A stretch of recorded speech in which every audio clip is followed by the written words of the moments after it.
Dan Bapak Ibu serta para undangan yang terkasih dalam Tuhan kita Yesus Kristus, ternyata Roh Kudus juga turun atas kaum awam, sehingga Tuhan pun menggunakan kaum awam lewat pendidikan. Untuk itu, marilah kita saksikan bersama penayangan multimedia tentang Sekolah Evangelisasi Shekinah, Kursus Evangelisasi Shekinah.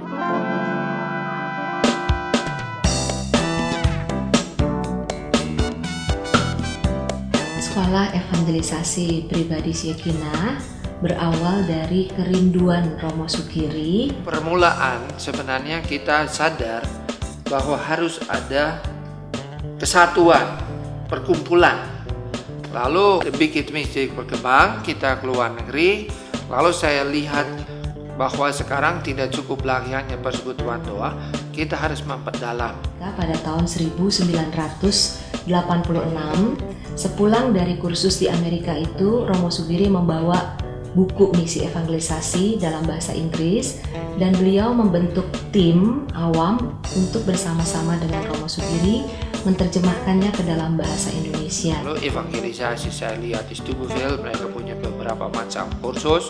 Saya hadir di situ, saya lihat ini. Lalu saya bawa bahan dan saya kombinasikan dua ini.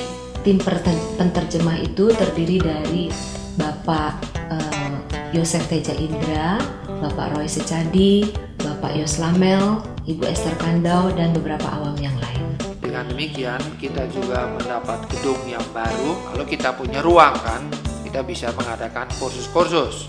Lalu tahun 1988 dimulailah kursus evangelisasi pribadi yang pertama di Shekinah. Kita mulai dengan kursus itu dan saya kombinasikan dua kursus, kitab suci dan evangelisasi. 2 hari evangelisasi, 1 hari kitab suci. Jadi dengan demikian ya kita bisa train orang untuk lebih tahu itu bagaimana menjadi orang Katolik dengan cara yang simpatik. Yang dipakai tadi yang saya ceritakan mengenai buku yang diterjemahkan oleh Romo Sugiri dan tim awam ini, buku pegangan pokok. Kami juga membekali para peserta dengan 2 dokumen gerejani, ensiklik yang dikeluarkan oleh Paus ke-6 mengenai mewartakan Injil, yaitu Evangelii Nuntiandi, dan ensiklik yang satunya lagi dari Paus Yohanes Paulus II, Redemptoris Missio, mengenai tugas perutusan Sang Penebus.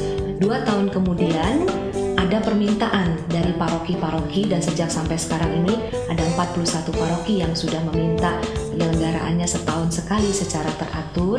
Sekarang sudah berapa? 13.000 lulusan itu dari Shekinah kan. Dan lalu saya pergi dengan timnya ke kuskupan Indonesia untuk memperkenalkan kursus evangelisasi. Banyak pastor paroki yang merasa puas dengan buah atau hasil dari CAP ini.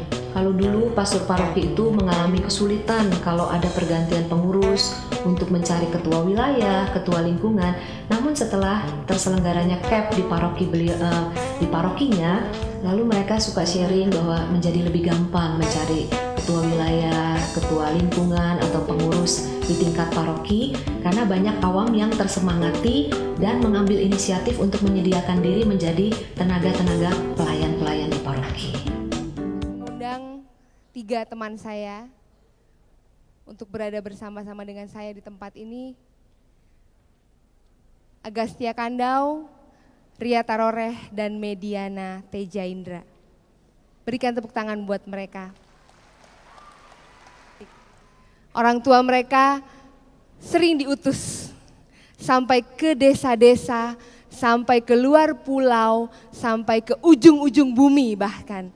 Mereka hanya wakil dari banyak anak-anak muda yang memiliki orang tua sebagai pewarta Injil.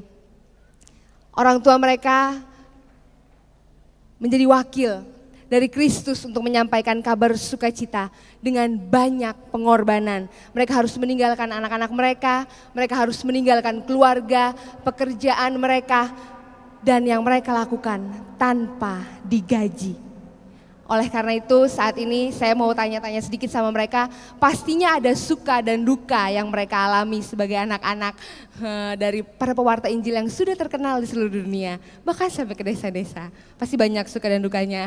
Sebelumnya Mereka tadi udah cerita di belakang panggung dengan saya, aduh banyak banget, jangan curhat semua. Saya bilang bahaya, bisa sampai besok.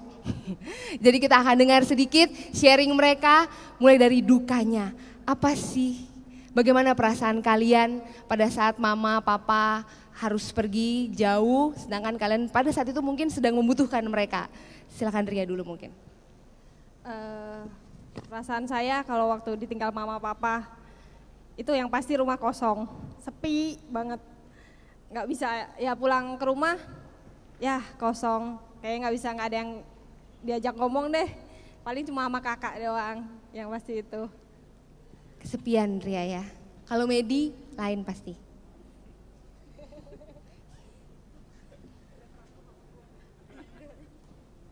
Ya sebenarnya sih sama kayak Ria, mungkin sepi pas ditinggal. Sepi. Dia udah mau nangis. Kalau Aga, rame, oke silakan. Enggak, saya sepi juga, sama aja. Namanya juga ditinggal, kapan ada ditinggal rame? Rame sih, saya digangguin sama kakak-kakak saya, jadi ramenya di situ. Jadi ya sepi juga, sedih juga, gitu deh. Jadi lagunya Yohantana Malu, aku sedih duduk sendiri.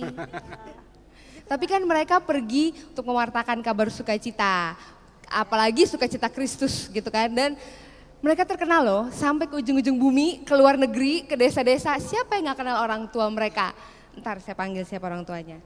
Pasti seneng dong, orang tua terkenal sekali gitu dong. Jadi pasti ada sukanya juga sebagai anak-anak mereka. Mediana dulu mungkin. Apa sih sukanya selain duka yang kesepian tadi? Sukanya sih yang pasti kalau misalnya udah pulang gitu pasti bawa oleh-oleh. Bener. Ya bener, setuju. Bener. Itu baru gue mau ngomong. Setuju. Cuma oleh-oleh doang? Oleh-oleh seneng gitu ya? Kalau Ria apa Ria?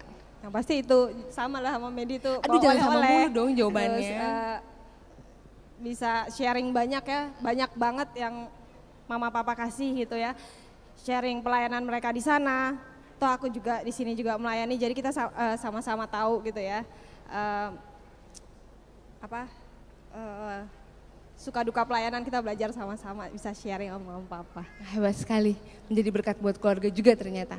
Kalau Aga senangnya? Saya senangnya karena begitu mama papa pulang, kakak-kakak saya nggak ganggu saya lagi. Seneng banget nih kan. Bisa jadi anak paling kecil, jadi raja lah maksudnya. Maksudnya jadi raja untuk sementara nggak digangguin, untuk sementara nggak dipukulin apa gimana gitu. Iya biasalah, kita laki semua soalnya. Dan tapi ya karena itu ya, waktu itu kita masih kecil, nggak ngerti gitu loh bahwa ya papa mama pelayanan buat Tuhan. Puji Tuhan sih sekarang kayaknya kita lihat di sini semua kita baik-baik aja kan. Yeah. Nah, kita semua di sini juga bisa terlibat pelayanan langsung maupun tidak langsung. Kira-kira gitu. Tepuk tangan dulu dong buat mereka. Luar biasa sekali. Ternyata setelah ditinggal sekian lama, tidak sia-sia Bapak Ibu sekalian. Mereka juga menjadi berkat, contoh dan teladan buat anak-anak mereka, di mana mereka sekarang semua terlibat dalam pelayanan di persekutuan doa masing-masing. Sekali lagi dong berikan tepuk tangan yang meriah sekali buat mereka. Bapak Ibu sekalian, rupanya kita diminta untuk bangkit, kita diminta untuk jangan lelah, untuk memuji Tuhan, melayani Dia. Untuk itu lagu akan dipanjatkan bersama untuk kemuliaan Tuhan kita. Rupanya begini juga masih bisa menyanyi ya. Lihat aja semua pegang mic, semua hafal ya. Walaupun mic-nya nggak hidup semua, tapi pegang mic-nya dulu. Yang penting ada pegangan ya. Ada pegangan bagaimana untuk memuji Tuhan ya. Iya.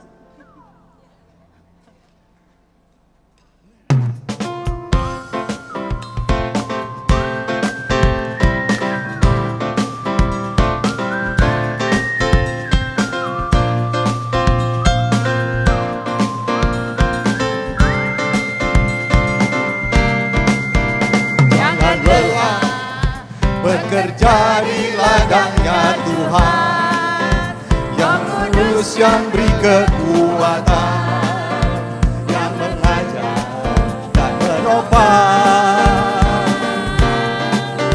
Tiada lelah bekerja bersamamu Tuhan, yang selalu mencukupkan akan segalanya.